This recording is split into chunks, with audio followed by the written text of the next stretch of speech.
Said Van Nistelrooy has just 2 games left in interim charge before Amorim joins. Joining us now, our chief reporter, Kaveh Solokol. Kaveh, I said this to Sue Smith, so I'll ask you the same question. Has expectation after last night gone through the roof at Old Trafford in a game they didn't even play in? Well, look, I think expectations are always very, very high at Manchester United. But I think the vast majority of United supporters are realistic about where the club is at the moment. They also know that Ruben Amorim has a very, very big job on his hands. So, yes, any of those United fans who watched the game last night will have been pleased with what they saw, especially in the second half. But I don't think too many of them will be getting carried away. I think they would have been very impressed, actually, with the way Amorim has conducted himself over the past couple of weeks, because this has been a difficult situation for him, but he's been the perfect gentleman. And I think you saw the extraordinary bond he has with his players last night at the end of the game. Those were very emotional scenes for him, his final home game as sporting manager. And also the bond he has with the supporters, because some supporters were unhappy that he was leaving during the season. But I think they have come round to his way of thinking. They know that this is an incredible opportunity for him. And you saw that at the end, the way they were applauding him and how emotional he got as well. So, look, let's not get carried away.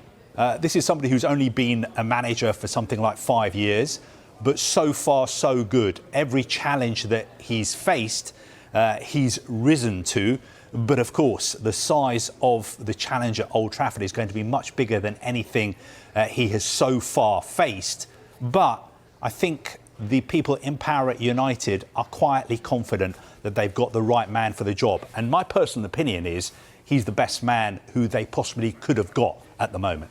Interesting you say the sporting fans applauded him, probably still on side after what was a fantastic win for them. Will they still be on side if come the January transfer window he nicks their star striker?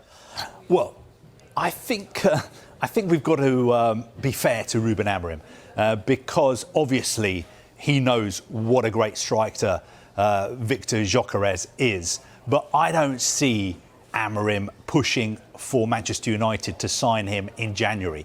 I think he spoke about Gyökeres after the game last night and he made it clear that he's got too much respect for Sporting to try and go back to Lisbon and sign Gyökeres to take him to Old Trafford in January. I don't think United have got the finances to be able to do that kind of deal in January either. Gyökeres has got €100 million release clause. That's about £80 million.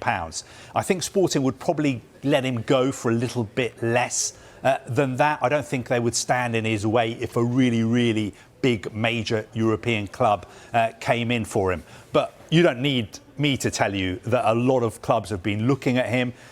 This is a guy who really reignited his career when he moved to Coventry, had a brilliant season in the Championship, went to Sporting, has got an incredible scoring record. I think he's a top scorer in Europe so far this season. So, yes, of course, he's going to be linked with clubs like Arsenal, Chelsea, Manchester United. But I don't see him leaving in January. Remember, Sporting are top of the league. They're going for the title again. They're also second in the Champions League table as well. So I don't see him leaving in January, but maybe next summer. I'm pretty sure he would do very well at most top Premier League sides. And I think there's going to be a lot of competition for his signature. But let's respect Sporting because he's got a contract at Sporting. They've just lost their manager.